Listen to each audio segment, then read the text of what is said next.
4월 15일입니다. 출애굽기 5장 22절에서 6장 13절까지 말씀 봅니다. 모세가 바로 왕에게 가서 이스라엘 백성을 내보내라 라고 하나님 말씀을 전했지만 그것이 오히려 더 큰 화근이 되어서 이스라엘 백성들이 더 중한 노동이 가중되었습니다. 작업반장들이 이제 바로를 직접 만나서 이걸 풀어달라고 했지만 오히려 거꾸로 이 게으르 빠진 놈들하고 야단이나 맞고 더 이상 그것을 줄일 수가 없었죠. 그래서 이제 정말 자기들에게 화가 미친 것을 알고 왕궁을 나오던 그 작업반장들이 모세와 아론을 만납니다. 화가 난 그들은 모세와 아론에게 이렇게 말하죠. 하나님께서 당신들을 내다보시고 벌을 내리시면 좋겠소. 그런 말을 들은 모세는 정말 하나님께 이제 눈물로 기도하는 것입니다. 어찌하여 주님께서는 이 백성에게 이렇게 괴로움을 겪게 하십니까? 정말 왜 저를 이곳에 보내셨습니까? 저 여기 안 보내셨으면 이렇게 이 백성들이 고생하지, 괴로움 겪지 않을 거 아닙니까? 그렇게 이제 말하고요.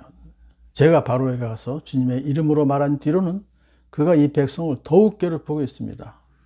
그런데도 주님께서는 주님의 백성을 구하실 생각을 전혀 하지 않고 계십니다. 이렇게 이제 이것은 원망하는 것이 아니라 이제 주님께서 구해 주십시오. 빨리. 그렇게 이제 간구하는 것이죠. 중보기도를 하는 것입니다. 그러자 하나님께서 이렇게 대답하십니다. 이제 너는 내가 바로에게 하는 일을 보게 될 것이다. 틀림없이 그는 강한 손에 밀려서 그들을 내보내게 될 것이다. 그러니까 하나님께서 그렇게 하시겠다 그 말씀이죠. 하나님의 권능을 나타내시겠다라고 이제 대답하셨어요. 그러면서 이제 왜 하나님께서 그러면 그렇게 하나님의 권능을 나타내실 것이다 하는 얘기를 왜 근거를 이렇게 말합니다. 나는 주다라고 말씀하세요. 여기서 주다라는 것은 나는 여호와다. 이 여호와라고 하는 것은 언약을 반드시 지키시는 구속주의다. 그런 뜻이에요. 나는 아브라함과 이삭과 야곱에게 전능한 하나님으로는 나타났으나 그들에게 나의 이름을 여호와로는 알리지 않았다. 이 전능한 하나님은 엘 샤다이, 능력 있는 하나님, 강한 하나님으로서 이제 그들에게 나타났었죠. 그렇지만 물론 여호와로는 알리지 않았다는 이 말씀은 뭐냐면 그 전에도 족장들은 아브라함, 이삭과 야곱은 여호와 이름을 불렀습니다만 이제 출애굽할 때 비로소 이 여호와라고 하는 그 이름이 언약의 하나님이신데 그 언약이 이제 실행될 것이다, 이루어질 것이다 하는 그런 뜻입니다. 그래서 체험하게 될 것이다. 원래 이 땅을 주시겠다고 약속했거든요. 창세기 15장 18절에 보게 되면 횃불 언약을 주실 때인데 주님께서 아브라함과 언약을 세우시고 말씀하셨습니다. 내가 이 땅을 이집트 강에서 큰 강 유프라테스에 이르기까지를 너희 자손에게 준다. 이 약속하셨거든요. 그리고 나서 벌써 400년 이상 지난 지금 이제 비로소 그 언약을 내가 이룰 것이다. 너희들이 그래서 여호와의 이름을 체험하게 될 것이다. 그런 뜻입니다. 나는 또한 그들이 한동안 나그네로 몸붙여 살던 가나안 땅을 그들에게 주기로 그들과 언약을 세웠는데 설명을 해 주십니다. 이제 나는 이집트 사람이 종으로 부리는 이스라엘 자손의 신음소리를 듣고 내가 세운 언약을 생각한다. 그거예요. 아브라함과 이삭과 야곱에게 언약하셨던 걸 이제는 생각한다, 기억한다. 이젠 내가 실행에 옮기겠다. 그런 뜻입니다. 자, 그러므로 너는 이스라엘 자손에게 말하여라. 나는 주 여호와다. 나는 주다. 여호와다.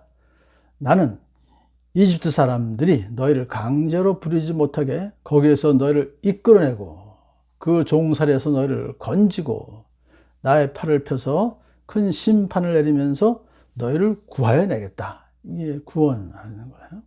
구원의 첫 번째 단계. 자유를 주시는 거죠. 그래서 너희를 나의 백성으로 삼고 나는 너희의 하나님이 될 것이다. 이건 이제 하나님과 백성의 관계가 이루어지면서 이제 계속해서 이어갈 것이다. 내가 아브라함과 이삭과 야곱에게 주기로 손을 들어 맹세한 그 땅으로 너희를 데리고 가서 너희를 인도하여 가서 그 땅을 너에게 주어서 너의 소유가 되게 하겠다. 이게 결국 하나님 나라를 이제 소유하게 되는 구원의 완성 아니라 구원의 3단계를 여기서 이스라엘 백성들을 출애굽하는 걸 통해서 이제 우리에게도 알려주시는 거죠. 자, 그래서 이제 그러면 너희는 내가 주, 곧 너희를 이집트 사람의 강제 노동에서 이끌어낸 너희의 하나님임을 알게 될 것이다. 그러니까 이제는 관계의 하나님, 언약의 하나님, 사랑의 하나님을 여기서 이제 우리가 보게 되는 거죠. 자, 모세가 이렇게 하나님의 뜻을 열심히 이스라엘 백성들에게 전했습니다만 가중된 노동 때문에 기가 죽은 그들은 모세의 말을 들으러 가지 않았어요. 물론 하나님께서 자기 민족을 해방시켜 주신다는 말에는 너무 기뻐했지만 그의 수반되는 고통은 마다하는 이스라엘 백성들의 이기적인 모습이 드러나는 것입니다.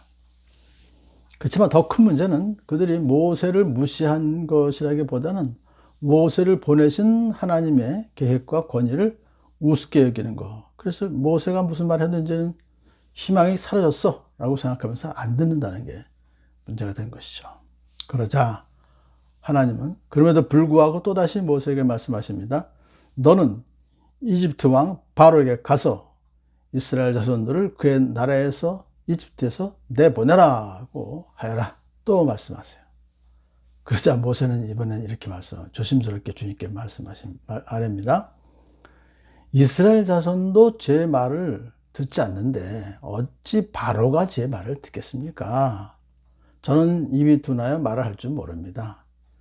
이것은 뭐냐면 자기가 안 하겠다는 것이 아니라 그냥 말로는 안 되니까 지난번보다 더 강력하게 요구하는 어떤 그런 메시지나 어떤 그런 것을 좀 보여주십시오. 아까 권능을 보여주시겠다고 했으니까 그걸 이제 하나님께서 특별히 간섭해 주셔야 되겠습니다. 제 말 주변만 갖고는 그들을 설득할 수가 없습니다. 그런 뜻이죠. 모세는 겸손하게 자기의 무능하고 보잘것없음을 인정하고 하나님의 특별한 개입을 간구했던 것입니다. 모세는 이 순간 자신이 얼마나 초라한 그런 존재인가를 처절하게 통감했을 것입니다. 하나님은 그런 모세를 사용하셔서 출애굽의 역사를 끝까지 이루셨어요. 결국 출애굽은 지극히 약한 자를 들어 강한 자를 부끄럽게 하신 하나님의 단독 사역의 전형이었던 것이죠. 자, 그런데 하나님께서는 강한 자들을 부끄럽게 하시려고 세상의 약한 자들을 택하셨습니다. 이리하여 아무도 하나님 앞에서는 자랑하지 못하게 하려는 것입니다. 출애굽의 위대한 역사를 인도했던 모세도 결국 자랑하지 못하게 하시려고 이렇게 연약한 상태를 보여주신 것이죠. 오늘도 우리가 좀 연약한 우리들을 사용하셔서 하나님의 뜻을 이루시는 하나님을 찬양합니다.